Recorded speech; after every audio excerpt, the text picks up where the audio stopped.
Welcome, everybody, to another episode of Inside Scoop with Alex and Jeff. I am Alex Dingman. I'm Jeff Doss. Let's do this, guys. What is up, insiders? What's up, Alex? How you doing? Man, I might be riding your coattails a little bit today. Uh-oh. Because, this is one of those days where you're just going. Like, don't stop. Because the moment you sit down, like, you're going to be tired. Yeah. And it's like, all right, you can just feel it. And you look up and you're like, because now I'm addicted. I have to have coffee every day. You look up and you're like, it's 3:30? I ain't had a cup of coffee yet? So you have like a cup of coffee, but you're like, it's 9,000 degrees outside. I don't want a hot coffee, so it's whatever. Right. So you're like, all right, I'm going to have a half a cup just so that, for the drugs, and then, but yeah, and I'm sitting down. I get you. And I'm starting to do bedtime with the kids. This happens to me, I kid you not, every freaking night. Dads, chime in if you feel the same way. I'm reading them a story, and then my daughter's like, Daddy, next page. Daddy, next page. And I just fall asleep mid-story. And I'm like, this story's ruined by this point. Let's just pick a different book. Let's pick a different book. This one's totally gone. That's the word. So it was a productive day. Things were awesome. It was good, lucrative. Great. But man. It was just one of those things where you're like, oh man, yeah. Yeah. Wednesday is usually that day for me too, because I've had like 7 private lessons back to back to back. And they're good, but like sometimes when you're doing form stuff, you need to sit and just focus. And it could be like, so it's, but I mean, I love it. I enjoy it. Form lessons were always the ones that made me tired too, because there's so much where you just have to sit and watch them. And you're like, I told you what to do. Run it again. And then they'll make a mistake and you're like, stop, run it again. And once you're not doing anything. Yeah. So, if you're making up a form, that's one thing for them, or just teaching them, that's different. But yeah, when it's detailed stuff, then you're just like, I think that was good, but I closed my eyes a couple times. Oh man, yeah, you can't let that happen. But yeah, man. One thing, guys, let's remember we are sponsored by Virtual Fight Tour, as you can see on the screen. Man, we had an awesome show. They had an awesome show. I'm super just excited about that show and VFT 8 and how well it went. And man, I was pumped up after it. I don't know if you could tell. Like I was texting the group and I was posting on Facebook to get people talking about it, which I think we need to continue doing, you know what I mean? Especially since it's a pay-per-view type thing, right? So people aren't going to be doing comments on that. Like we need to make sure we do the comments and start posting on their discussion group, on our group. Word. And that way, everybody can hear what you think about it, I mean, it was one of the better ones that I think that they've had. I think the best single fight that's been in the VFT was the Jack versus Bailey one. I think that was the best one. Mm-hmm. But I mean, this one was one of those ones where it's like, I want to be here. Yeah. The whole time. Yeah. It was great. But that's what I love about the Virtual Fight Tour is you have the autonomy to be like, and I say this all the time, like you can step away for a moment and come back and see what's going on. But not with this fight card, you didn't want to. No. You know what else was great though? So my wife looked over at me and I'm just staring at my phone, right? Mm-hmm. This was at the time of night here where it's like, all right, we're starting to wind down. Kids are starting to get ready for bed type of thing. We just finished dinner. Like we were doing dinner and I'm like on my phone, which sometimes you might be, but it's like, clearly I've been looking at this thing for a while. She's like, what are you doing? And I'm like, oh, it's the Virtual Fight Tour. She's like, oh, all right. But then she just took the kids in the living room and that was it. And then after a little bit, like it was just done. And I'm like, there was no nagging. There was no missing out. There was no, I missed this, I missed that. It was fantastic. Yeah. I watched on my phone as well. I should have gotten the laptop to do it, but we had several things going on that we were watching and working on in the house. So, but yeah, man, it was a great show. Start off, with a close one with the females, and great fight by both of them. And I'm excited to see both of them continue to fight each other, but also continue to grow as martial artists. So that was a great one. I'm going to do a little rapid fire. Yeah. Touch on a little bit on each of them. But man, I gotta rant, man. I'm a little upset about the whole thing. Yeah, I know, and I totally agree with you on what you're going to rant. I can't believe it. Outside of Peyton's, kick to the head, and Alexa's lone flashing axe kick, right? Drew and John were the only people to attempt a kick at the head. Nobody attempted a kick at the head outside of those incidents. Drew and John did a number of times, but I mean, even then it wasn't a lot. Like I think Drew's first round, I don't think she really kicked that much, which I was like, what are you doing? If you're not kicking, who are you? Right? Yeah. So, but take a step back. Think about it like this. Avery Proudden's going to be in VFT 9. Yeah. All right? Take a moment. Just think about this. Let's say an opponent is fighting Avery Proudden. Yeah. And they're going to kick. And it's not going to be at the head. What do you think he's going to do? What do you think he's going to do? He's going to run right the heck through you. Yeah. This is going to be Jam Back Fist City. He's so dang good. He covers his ribs with that rear hand. So even when he doesn't just do it with his body, although he does. Right. He doesn't just have great timing, although he does. He'll angle sometimes, but for the most part, he's going right through you. And he's bigger than almost everybody. He's stronger now than almost everybody because he's so much more developed now. Yeah. Right. That even when you're throwing that side kick, if he just opened up his ribs, it probably wouldn't even bother him. I mean, it's a side kick. So depends on who it is. However, but he's no Dumbo. He's got that hand right there. So when he does it, he runs through you. Yep. So you're kicking, and there's no reason for him to not hit you. All right. There's no reason for him to not hit you.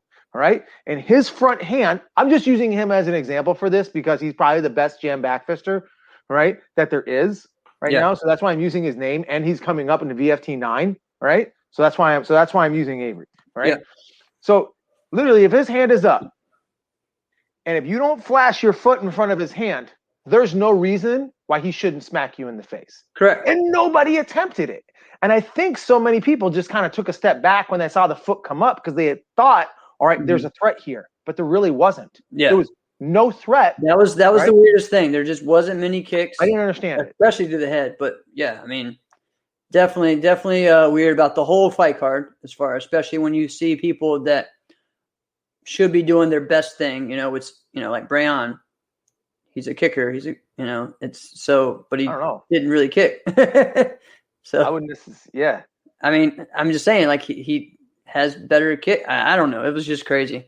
But yeah, that first fight, same thing. I felt like Alexa should have kicked more. Okay. Did you feel like, this is a question, did you feel like Alexa lost that or Peyton won it? So it's a good question, isn't it? It's a good one. I can't say as much because I saw only the last round. I missed the first two. Okay. So, but seeing first that round kind of didn't matter. But nobody really seeing the last round, it wasn't exactly like how Brayon would get up. I mean, be down and then come up and tie it and then go back down. But in some ways it was like she would get a point and then she would kind of go away from it and like try to do the back fist or be on her back leg. You know what I mean? When she didn't really need to do, So okay. So it was a very close match, right? It was very close. End result was very close. Yeah. But I just looked at it so much more. Like if Alexa had won that, I would be frustrated, right? Mm-hmm. Because she made so many mistakes. Right? So many. You can't fight flat foot. Right. Like that. No. But you could clearly tell. You're like, oh, you watch her and you're like, oh yeah, you train with Gina. Yeah. You're trying to be like exactly like Gina. Right. Right. But Gina does that differently than people, right? Yeah. Right. It's just like, it's kind of like I use the Tom Roberts analogy, right? Tom Roberts is in a refusal to put his hands up, right? He's completely flat. He leans back. He's showing you everything everything you should do. But his results speak to it. But if your results don't speak that, like, yeah, look, I can do whatever I want, don't do whatever you want. Right. Right. So she made so many mistakes that even if she had won, it'd be one of those things where it's like, you made those mistakes and you only won by this much. That's what you would have said. Right. Right. But she didn't. Now, I thought Peyton was a lot more buttoned up, but I could tell Peyton was nervous. Yeah. I felt like she thought Alexa should have done something. Right. Right. I feel like she didn't make the mistakes. She kept it simple and was focused. And, when it was time for her to do it, she did. So, yeah, I mean, again, we don't need to rant too much about that. No. But what's up, Kyle? How you doing? Guys, if you guys are on here, put down what you thought of this weekend or what you did this weekend. Because, again, it was a big weekend. We had Memorial Day weekend, so we had a lot going on. Some people went to karate tournaments. Let me know how those were, how everybody did. I know the Floyds went to Carolina Open, so great job to you guys. Y'all took care of all of it pretty much, won all the fighting grands, so pretty awesome. That's pretty cool. All right, so the next fight was probably my favorite fight. Oh, yeah. And they've talked about it on CTE, but Jamal and Romani, I mean, I was pumped. I was like on the edge of my seat, like, man, Jamal was looking great. His angles, his pressure, like going off the line. I think he just really surprised them, and Romani looked kind of stuck. I don't think there was anything Romani could have done to win that day. Right. That day. And so I think Mike P mentioned it, that like when Romani started to drop. No, Jamal mentioned it. No, Jamal mentioned it, yeah. When he started to drop, that's when he knew. So I hope Romani gets an opportunity to fight more in Europe, because that is a constant, legit fake in Europe. They'll just drop and come up. Yeah. Right. And it's and everything's quicker. I don't want to say fast or like full speed, but it's just like quick, fast twitch a lot more there, because the contact doesn't mean anything. Right. So the reaction time has to be a lot faster. So the quick little drop, just the drop of the shoulders, the bending of the knees, bringing your butt down a little bit, that is a fake. Because think about it, when you blitz, we don't bring our bodies up, we bring our bodies down. Right? Yeah. You go down. So that should be a fake.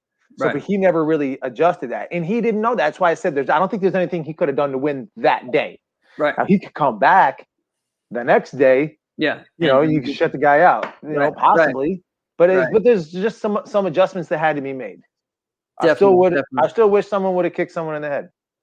Well, yeah, true. What are you gonna do? Yeah. The next fight, man, the team fight was so much excitement. Well, and really the excitement started building in Jamal fight, because again, the Cali crowd was there. Yep. And again, it was cool. Like we've said before, seeing Sean and Jamal back together again, that was awesome. That was, where he was from. Jamal was one of those first groups. I actually didn't know that. Not one of the first groups, but one of the next groups from Dumblaus, and was really cool to see. Because, I remember when he was 17, 18, and when Proper came out, and Jamal was on that original Proper team. So, and so was Sean. Sean Dumblau was as well. So, pretty cool stuff. Great fight. And then the team fight, it was just like that level got here, and it kept getting here, and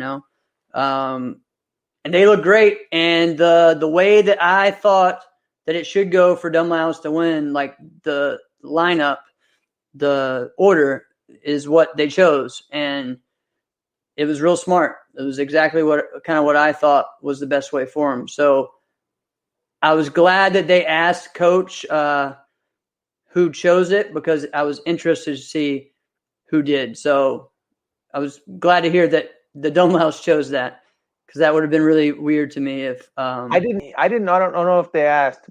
He probably wouldn't have said, but what would he have chosen? Right. No, they didn't ask that. They would have asked Conroy. What would Conroy have chosen for them?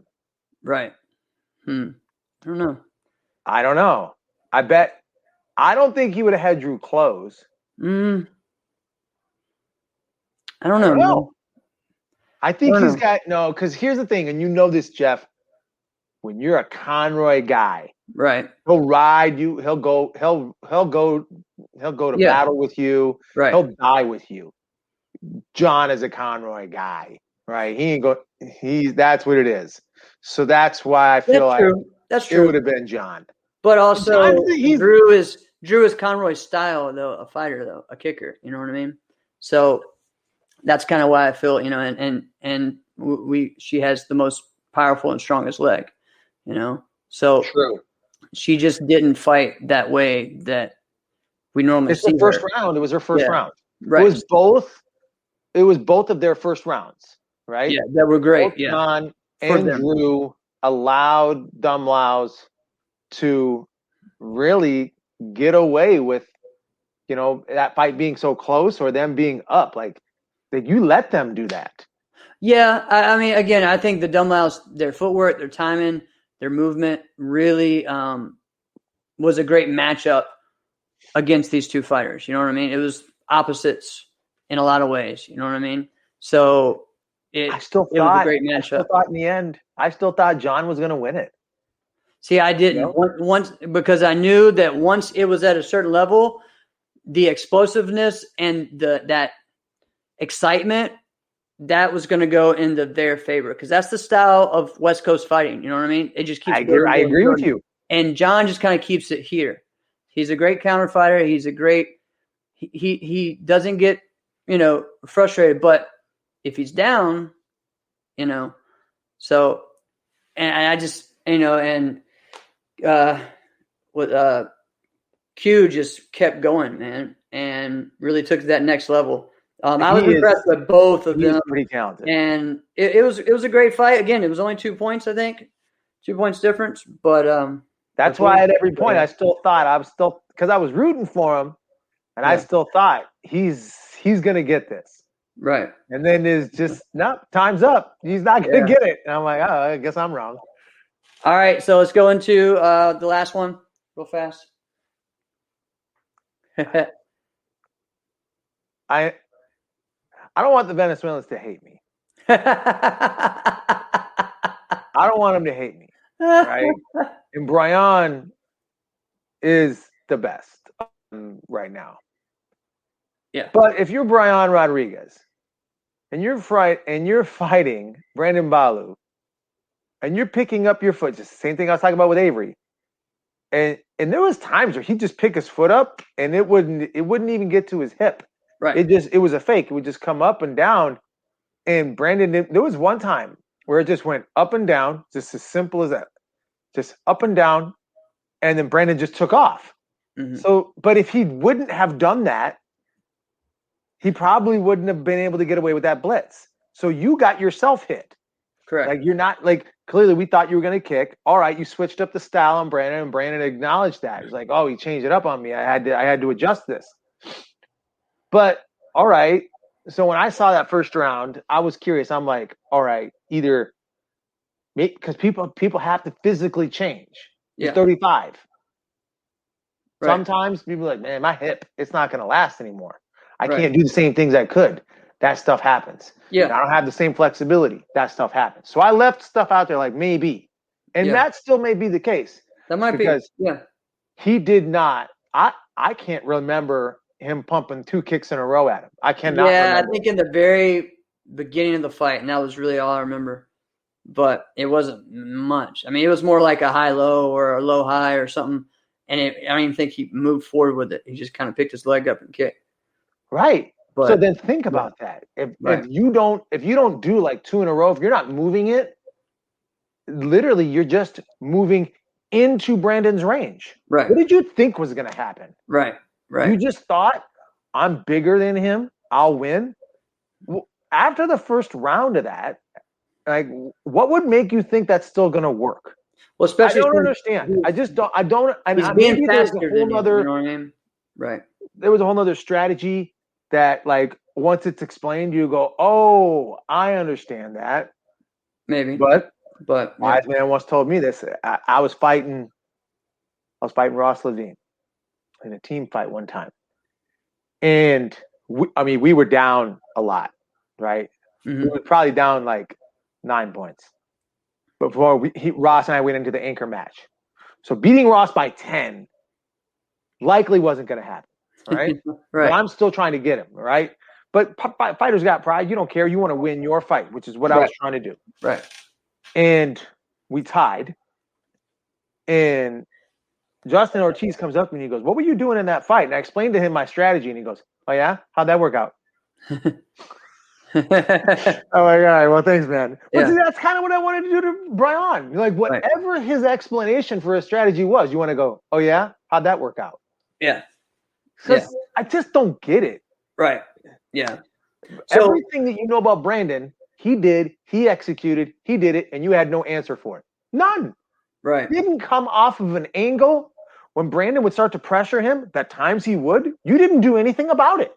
Right. What would you say you did here? Yeah. Yeah. I don't know what to say, man. I don't want him to hate me, but I'm the one looking at the match. Yeah. Yeah. No, I get it. Couple things though that and I feel like we've seen this with many of the young guys that are in these fights, right? And it worked out for Brandon in this case. But I feel like, and we saw this with Bailey and Jack, where it was just that I thought I'm faster than him. I think I'm faster than him. And I feel like everybody that age, and I'm going to get everybody mad at me as well, but I feel like the new fighters are just so focused on being faster than everyone else instead of, the other part of it as well, besides just the speed. You know what I mean? Why? Because when they're juniors, that is what it's about. Right. Right. If you watch the juniors, there's not a whole lot of strategy for the majority of them, not the elite. The elite have great strategy. Right. Right. But for the most part, it's like fighter 1, fighter 2, go, bang. Yeah. I got there first. Go, bang. I got there first. And that was where I feel like we saw that growth this year in Bailey against Cam at North Georgia Open. We've seen that growth, in other things as well. So, but I feel like that was kind of what he was trying to do in that Jack fight, right? I feel like Tyreek and him were both kind of the same way. They were fighting just like, all right, who's faster today? I hope that we see, continue that speed, but what's the next level, Didn't see a lot of fakes, don't see a lot, you know what I mean? Like I just think that there's that next level. They're still young in their career, and there's going to be so much, I'm excited to see the growth of all these fighters, but it's time now I think this is when it's cool to see the matchups of a veteran with, someone in their 20s. And that's what's really cool about the VFT. And that's what I hope we see is a little bit more of that, because with the strategy, you add someone in that has still that speed, like a Jack, with the level of just ringmanship, What I was really pleased with is for the most part, everybody was conditioned and ready for the 3 rounds. Yeah. For the most, pretty much. We got good, prepared athletes. Right. And it's not always gonna be really easy to get. One day there might be a guy who's out there and he's got hands on the knees, looking at his opponent, I hope that doesn't happen, because you don't want to put that guy on a pay-per-view event. You don't want to do that. No. But we've seen it happen in a tournament. In a tournament, it can happen sometimes. You can get through one round, and then you could be losing, you're down 3, and then magic can happen. You know what I mean? Yeah. Yeah. No, but overall, great card. I loved it. And we're going to get into the hype for the VFT 9 in a little bit, but let's go ahead into our next topic. Yep. So we want to try to mix up a little bit of everything, the fight and the forms. one of the things, and this is something you and I have talked about before, but it's been a while. We talk a lot about, traditional forms and the lack of, solid, variety in the Korean forms, and also just the respect of the Korean forms. We've seen so much over the past, maybe 10 years of the evolution of Japanese forms in NASCA, and how everyone really has pushed to try to make those forms traditional and classical, right? So where did that change? Why did that change with traditional weapons? Like, how do we have the same people that have pushed, some of these same people that have pushed so hard for traditional forms to be classical in the way they need to be and by the book, but then in weapons, key on every move, making up stuff. It's pretty much a creative form. There's not that push for it. So let's go back really and let's interested think about to that. talk about that, hear that. I want to hear what you guys think. What do you guys think traditional forms, insiders, traditional weapons forms should be? I'm just interested in that. Yeah. Insiders really chime in. Because let's think about that for a moment. Now, I'm going to preface everything in saying I am not a traditional weapons guy. Right. I'm barely a weapons guy. Right. Barely. I think I've like people would look at like, you did weapons? You've done it? And I kind of look at myself like that. Like, I don't know. I think I did. There was some pictures of me doing it, I guess, Now, so I want whatever I say, it's coming from that kind of guy. Okay. So, but you mentioned about the forms, like, okay, when did it, how did we get from everything has to be completely by the book when it comes to forms, but for weapons, it's like, who knows? Do whatever you want. Like, how did we get to there? When did we get there with the forms? When do you think we got there when it had to be this set way? About what time frame do you think that was? All right, in NASCA, okay. So I want to preface that. In NASCA. Yeah. Because the NBL, that's kind of what we're talking about. In NBL, it was always like that. So this is true. This is very true. And that was kind of when NBL people some started doing NASCA, right? So I think it was around that 2009, 2010, 2011 range. So, and again, we got to give credit to Jarrett Liker for being one of the ones to do it. That was the who. The other one, though, that was doing it but still wasn't getting the recognition was Joey Castro. It took him years to win, and he was doing it. Joey still doesn't get all the credit. No. Credit. The reason why Joey gets some of the credit is because he's got other guys, some of them like us, that are going, "Hey, what about Joey? Hey, what about Joey?" Right. That's why that. Well, right now he has like 40 people on the circuit that are learning from him. You know what I mean? So that helps too. Like as far as like just showing his credibility, Right. But yeah, so, and he's one that also would go to these forums and remember I've told you, these tournaments, and I told you before, he has actually had more success in traditional weapons in NBL than he did in forums. Joey. And his traditional weapons were amazing. He would do them here and get 8th place. Do them in NASCA, get 8th place. Because everyone's just doing a creative form without the releases, right? So when in a white uniform. Now I got a question for you. Right. If Jarrett did that in traditional weapons, do you think he would have got 8th place? So this is what's weird to me about Jared, because again, I respect Jared for what he did. I've seen him win. He won several traditional weapons titles in NBL. Okay. Now he did bring one of those forms in later on, and he did all right. I still don't think he won with it like that, right? It was when he started doing more of the fast-paced. He really combined a traditional form that he did with some of the other creative stuff, Right.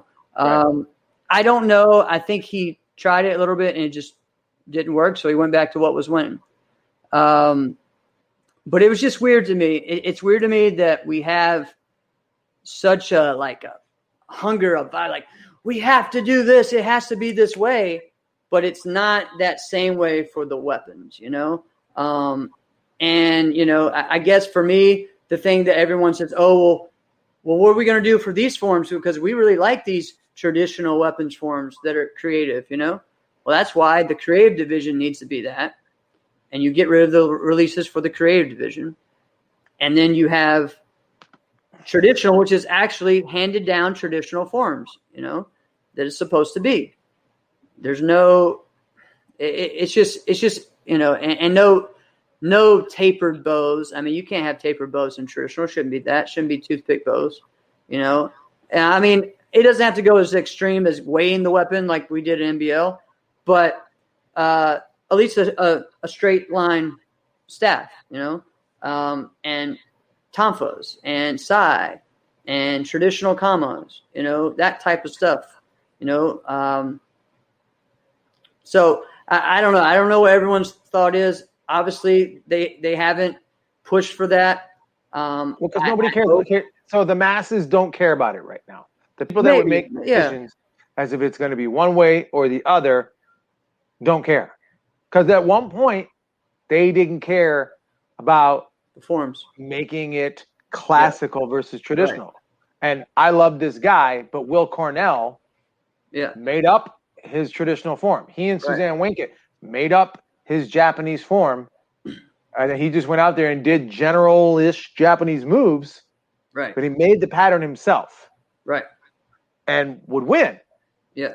But that was not a traditional Japanese form. No. So, and the people doing a Japanese form, knowing like you just made that stuff up, they were livid. It's the exact same scenario. But until Jarrett did that, nobody cared. All right. Well, and I think it really picked up when he added the music to it.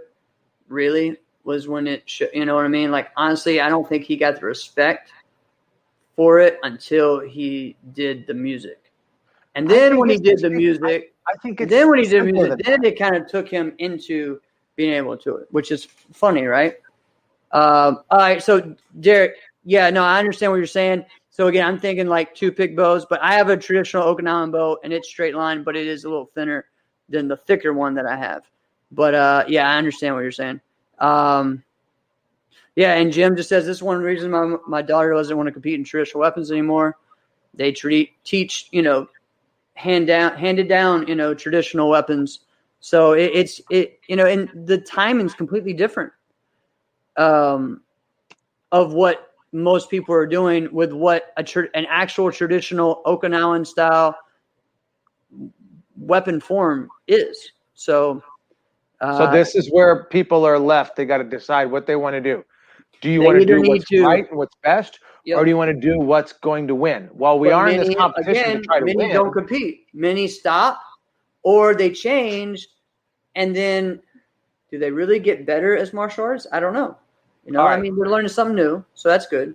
So Jackson Rudolph asked Larry Carnahan this question, a similar question, on Jackson's podcast a couple months ago.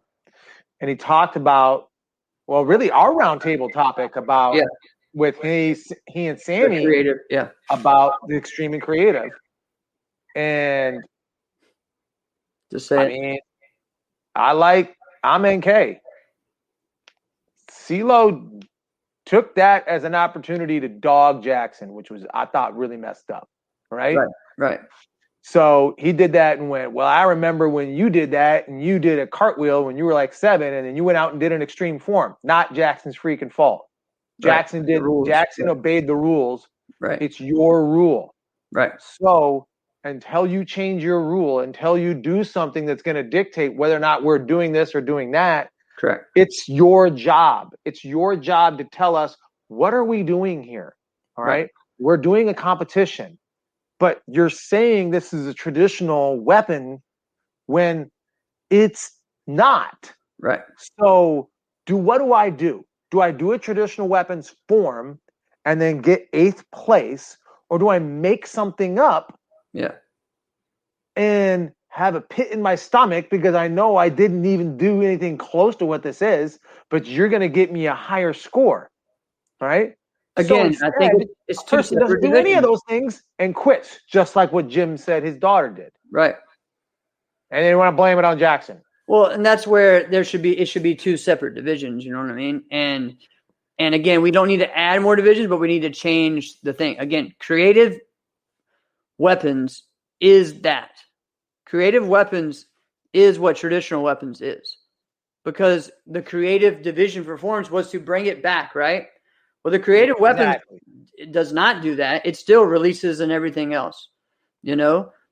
It only takes away the gymnastics, which that's not the point of it. The point of the creative, which I don't like the name of anyway, I think it should be like American or whatever, should be like to freestyle.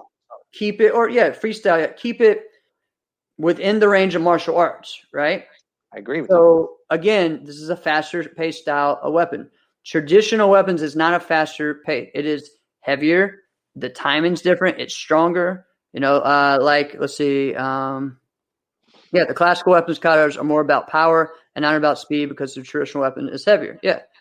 So, exactly. And so it's just, I just feel like there's a void there. And it's weird to me that there's this big push.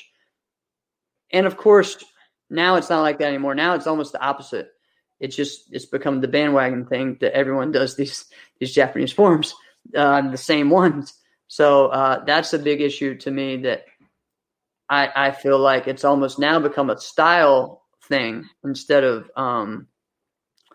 just a classical thing, because you don't see the unsus and you don't see the Shotokan forms do as well, because everyone wants to do whatever the hot new form is on the circuit, right? And we saw this in NBL with OG, you know, when I started winning with it, when Karina Hippolito started winning with it, everybody started doing it. So it happens in other leagues. It's not just, you know, Gaybeck, obviously, for years, right? Gaybeck is still it's not just a NASCA only thing. It's because it doesn't matter what style of martial arts you do, you know Gaybeck. Right. But it's still, I don't think anyone's winning with Gaybeck right now, but I don't know. You could do Hapkido, you know Gaybeck. But I'm pretty sure there's a jiu-jitsu school down the road. I think they do Gaybeck. So, I mean, I want to hear more. I want to get this conversation going. You know, I know, I think Andrew talked about it. Andrew Cavalon talked about it some on Jackson podcast. You know, he has some interest in maybe coming on. I know Drew, of course, would love to come on and talk about this because they have background in it. So yeah, I mean, there's lots to talk about with this discussion. For me, this was one of the reasons why I chose like trying the NBL and doing it, because there was, again, I had this conversation with Richard Plowden today. He was like, how do you define our sport? How do you, what is, you know, like, how do we brand our sport? And it's, for me, I always said that, tell our students, there's something for everybody in sport karate or even in martial arts. You know what? And yes, you may really like the forms, and maybe fighting is not your thing, or maybe the self-defense part isn't your thing, but there's something for everybody. And maybe what you like right now, you may start as a forms person and your growth turns you into a fighting person or a breaker or a self-defense or a weapons person or a open style person or a traditional person. You will go through all that. And that's what's beautiful about our sport, is that there is that all in one. There's something for everybody. So you're right the heck on. There's this guy I want to give as an example of, like we all saw it, but I don't want to say his name because he shouldn't get credit for it. He's from Georgia. And that's all I'll say. Yeah. All right. And he sucked bad. I mean, he tried everything. Yeah, he did. He did fighting. He did soft. He did extreme forms. Yeah. Well, it was open forms. He did musical forms. He did traditional Japanese and Korean. Mm-hmm. He would do he did kamas. He did bow forms. He did everything. Yeah. He did musical weapons. I mean, I think he grabbed someone to do a team form with. I mean, he bombed everything. And then one time, he found a sword in his hand, and it just fit. Yep. And you're like, we've been watching you suck for 10 years. 10 straight years. And all of a sudden it was like that. You're like, how the heck did that happen? Right. Where all of a sudden you just got it. And it's exactly like you said, Jeff. There's something for everybody. Yeah. And everybody, that's the one thing I really love about really this type of sport martial arts competition is you stick around long enough and you will become a better martial arts athlete. Right. You will just fighters. Right. Just fighters. People who show up and they're like, you will have never seen them put a traditional karate uniform on or a cross-top gi even and go do any type of form. But I bet you they got a pretty good one. Yeah. You know what I'm saying? And again, it's I've seen it with me as well. As I went from being an open stylist to eventually then I went into traditional. That became my thing. Right. And then I went into where a few years continuous was my best thing. And then I went to years I've at where it was like open style. Then it went into Korean. Then it went back to open, you know what I mean? And so you just kind of, now, I mean, many of those times I did all those things, but what I really excelled at was something different. And I went to the point where I got to do a little bit of everything because, that's what's great about martial arts. So you stick around long enough, you're going to find this stuff. Well, yeah, and that's what we should be trying to get our students to do too, not just in the sport, but in our schools. Like, listen, like there's so much more to learn, and there's so many ones that hated fighting when they were younger, and then they ended up being their favorite thing, right? So if what you enter in as your first couple of years will likely not be the only thing you're good at. Right. All right, here's one. This is a backhanded compliment. I think it was just backhanded, actually. All right, that I got from Carnahan. All right, it was the 2001 New England Open. I tear my PCL. Luckily, I didn't tear it all the way. I mean, I'm bad. Right. Last move of my form, tear it. I took second place to freaking Anthony Atkins, like always. All right. And I'm like, dude, this sucks. Because if you remember that surface, it was just concrete, right? Yeah. So, and I'm like, I'm not gonna not fight. So I'm trying to I can't even bend my knee. I'm trying to put my stuff on. I'm like trying to think of all right, maybe I'll just wave my foot out there. I'm still trying to wrap my head around how I'm going to do this. And someone's like, Alex, you can't fight. They go and get Larry Carnahan, you talk him out of this. And here's what he says to me. He goes, Alex, I have always been very impressed with your forms. I can't say the same thing about your fighting. Oh, well. Wow. That is how he talks to people. This is how he talks to people. But he can get away with it because what are you going to say to him? Right? And I'm like, what? And he just walked away. And I'm like, all right, maybe I should just. I got torn ligament. Yeah. So I didn't fight that day. It still bothers me to this day. But I'm glad I didn't because I didn't have to have surgery. Your PCL just goes back naturally. It was really, really good for me. All right. So whatever. Yeah. But think about that. At that point, I was much better at forms than I was in my fighting. Right. But then the last 9 years I competed, I didn't even do forms. Yeah. Something for everybody, man. That's what I'm saying. It's a good point. So let's get into our what are we doing next? Something. I was thinking about this, Jeff. Okay. I was thinking about this. I was like, you know what? I was thinking about the best things about training martial arts in the summer. The best things. But then I was thinking about this the other day when my kids are coming inside. I'm like, oh, there's some bad things as well. So I was thinking about, I don't know if you've thought about this at all. What are the best things about training, for martial arts in the summer and the worst? So I got 3 best and 3 worst. I think the best is the availability for a lot of people. All right. You get kids off, you get college kids who are coming back. All of a sudden it's nice and everybody wants to start training. You're like, let's do it. This is great. So I love that. There's some of that. Yeah, there's some of that. That happens sometimes. Yeah. I have a lot of the people that want to do the day class more because they want to get it done out of the way. They still want to do it, but they want to do it out of the way. There's that. So I guess for kids, there is that group that want to do something in the summer, but then you also had that group that want to take off in the summer because they just want to go all over the place. Are you really worried about them? No, worried. You're going to take off, you're going to take off. Well, yeah, no, I mean, I get it. I'm just saying, but so there's that, right? But yeah, I mean, for me, it's all right. So this is just one of the things I don't like anyway, but it's hard for me in the summer anyway. But everywhere you go, like it's burn up outside and it's freezing inside, right?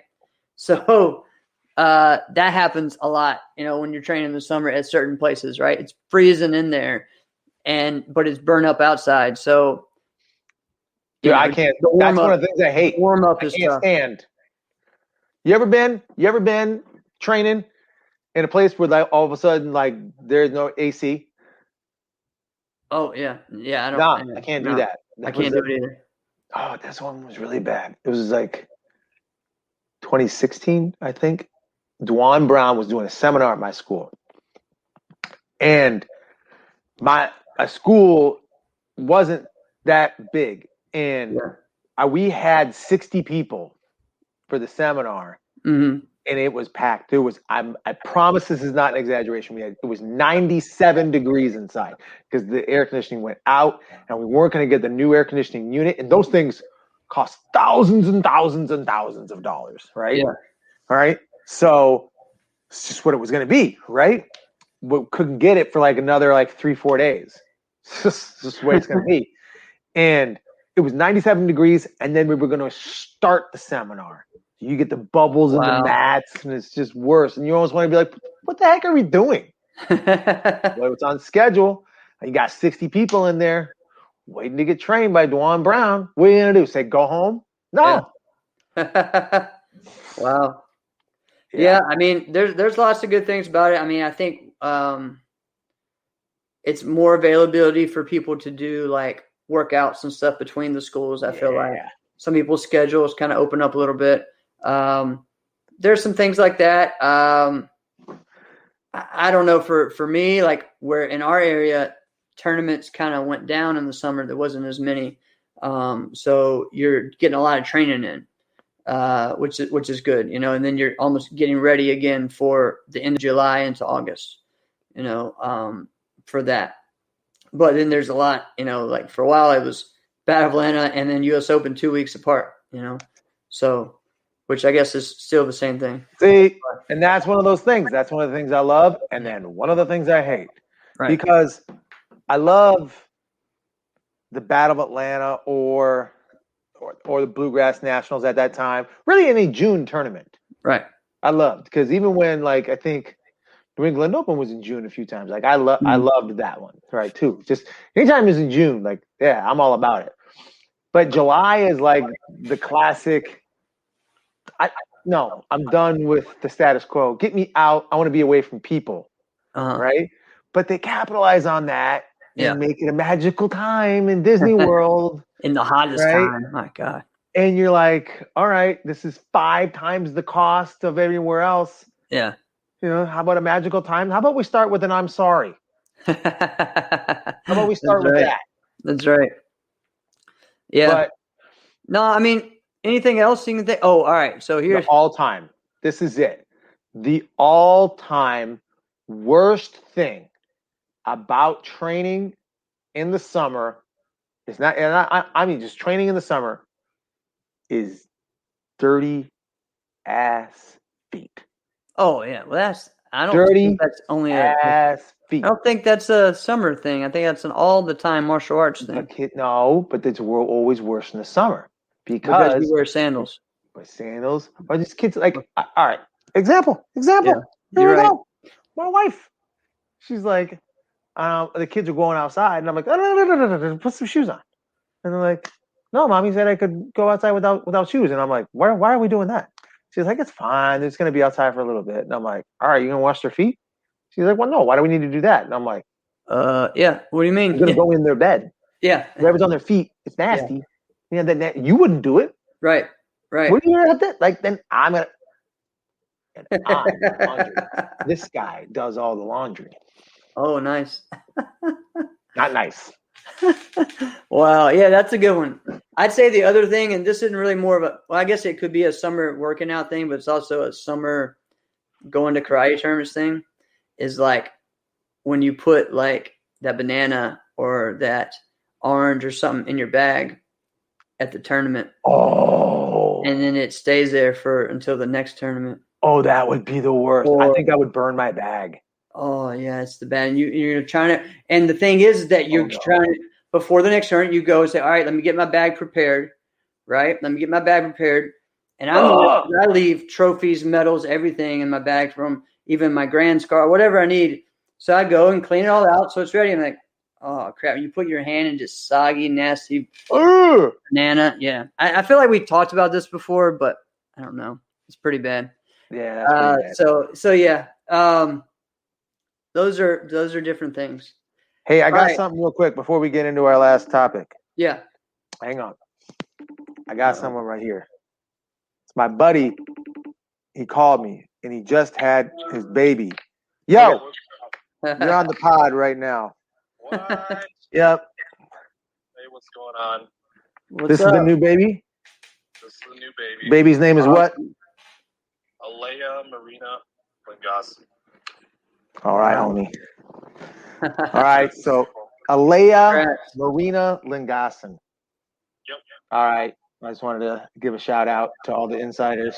I'm going to holler at you when I'm done with the show, all right? Right. Oh, look at the baby young, man.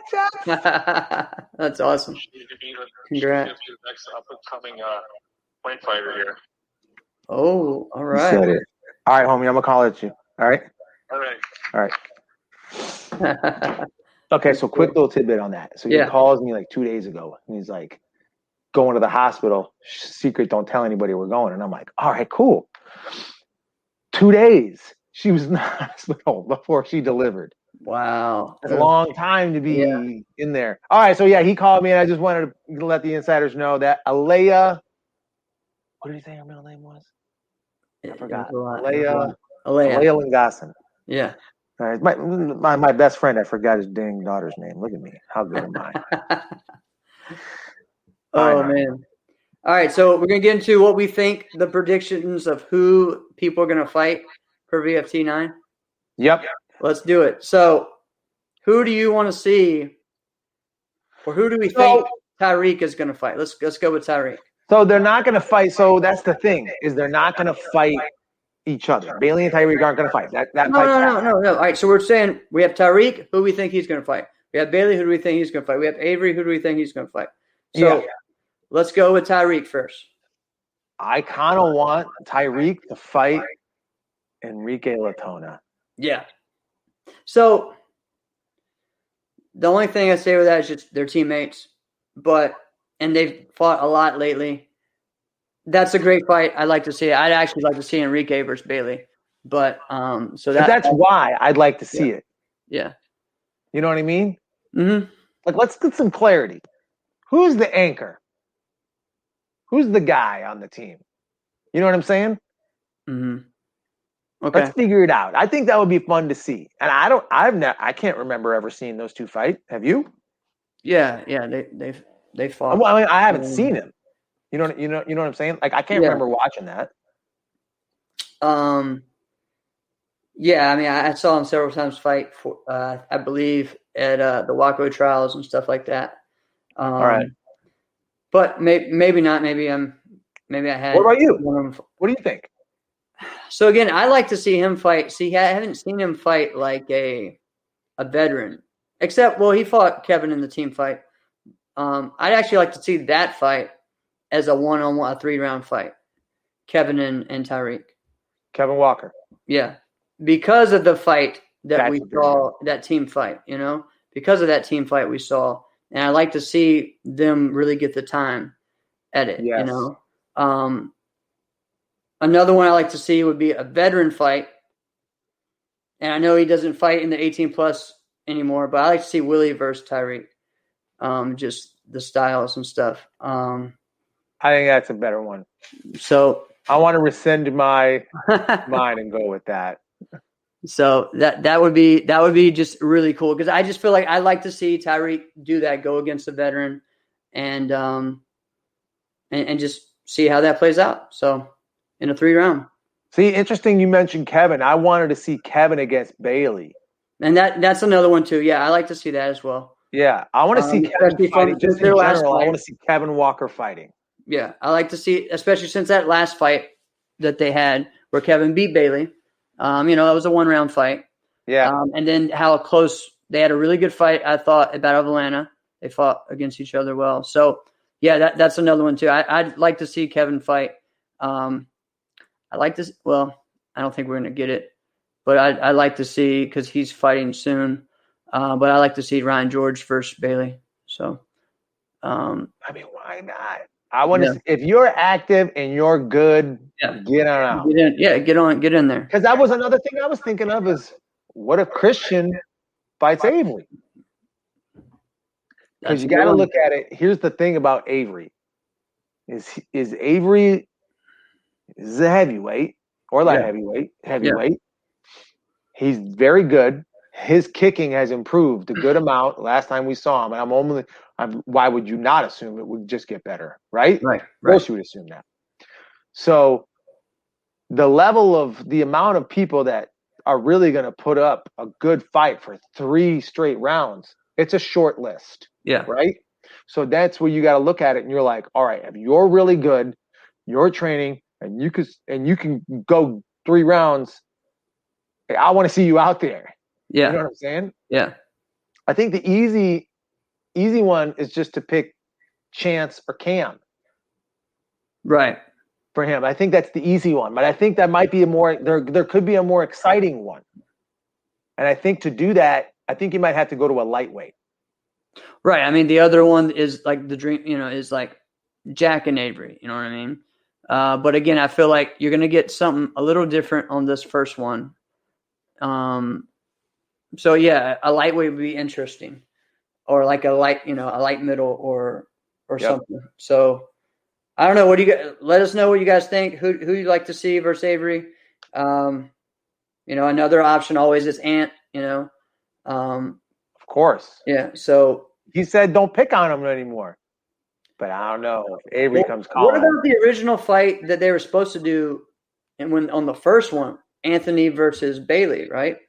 That was actually supposed to happen on a set fight, I think, before COVID hit, and they were originally going to try to do that.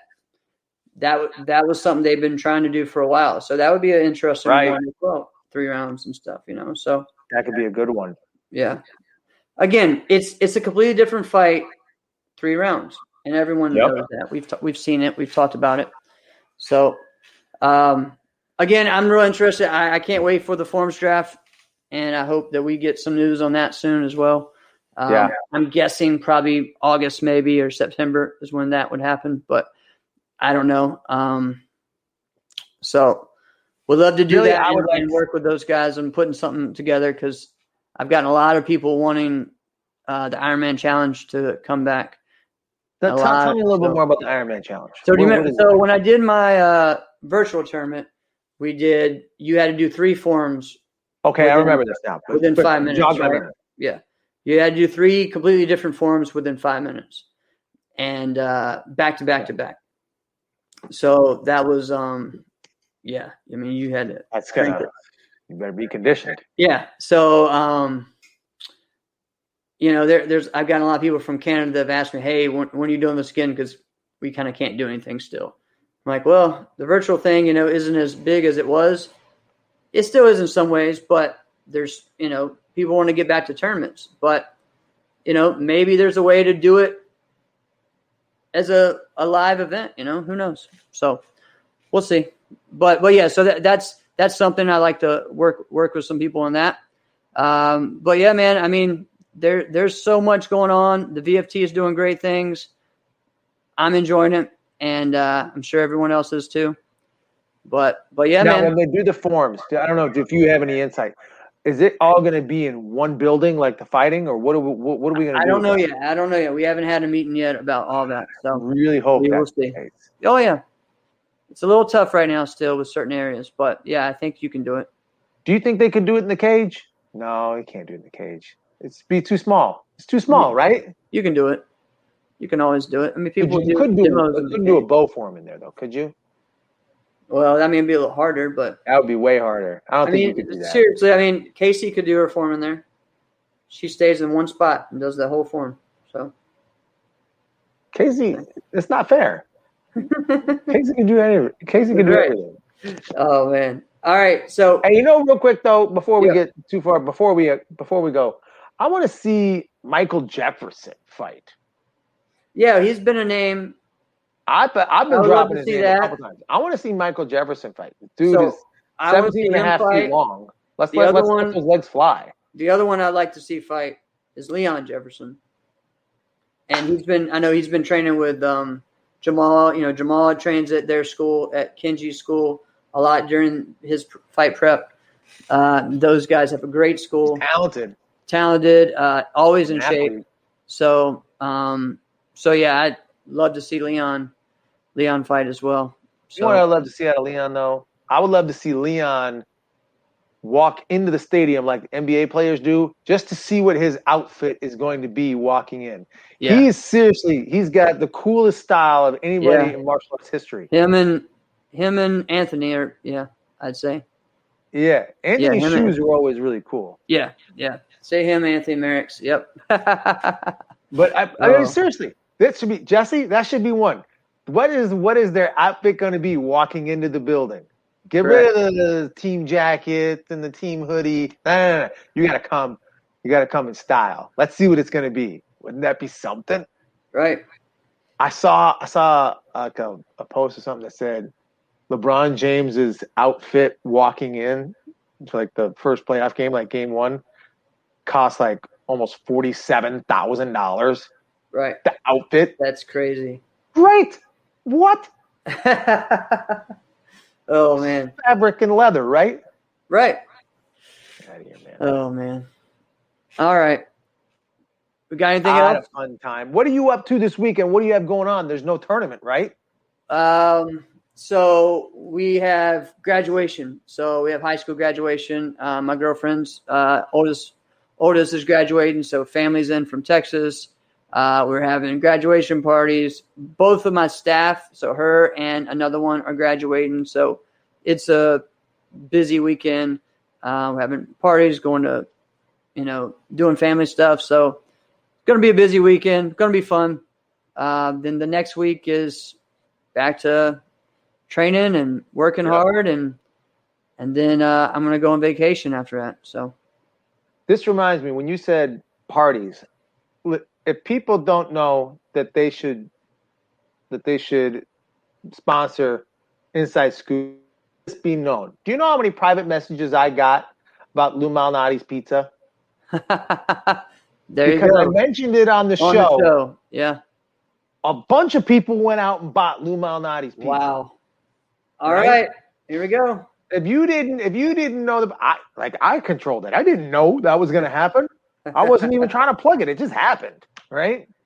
That should just let you know the power of Inside Scoop. That's right. So I got a little getaway we're gonna do this weekend. So cool. Next week, I turn 40. Wow. So can you believe that? So every year. What day? What day is it? The 12th. So no, I know, but what day does that fall on? That's on Saturday. Saturday. Okay. Yeah. Right. So, my wife, every year she would always say, "Hey, what do you want to do for your birthday?" And I would always say the same exact thing. I said, "I just want to go to Blues Fest." Right. Chicago Blues Fest is fantastic. Right. And she's like, "But we were going to do that anyway." And I go, "I know, isn't it great?" She's like, "But what else do you want to do for like your birthday?" I go, wait till like I'm 40 or something. Right? I put it out there that's like 40 years away, I went to like I'm 40 or something. Well, so like a few months ago, she was like, "So what do you want to do?" And I'm like, "I don't know." She goes, "Well, now you're going to be 40. So what are we going to do?" And I'm like, "Oh crap. I don't know." So she's had like 8 years of stuff or 9 years of stuff to, like really figure out what it is that we're going to do. So we got to get together. We're going to have a bunch of people. We're going to a private lake house in Wisconsin. It's going to be a fun time. Yeah, it's going to be pretty cool. Fun stuff. All right. Awesome. Well, thanks, guys. Thanks for joining in on the show.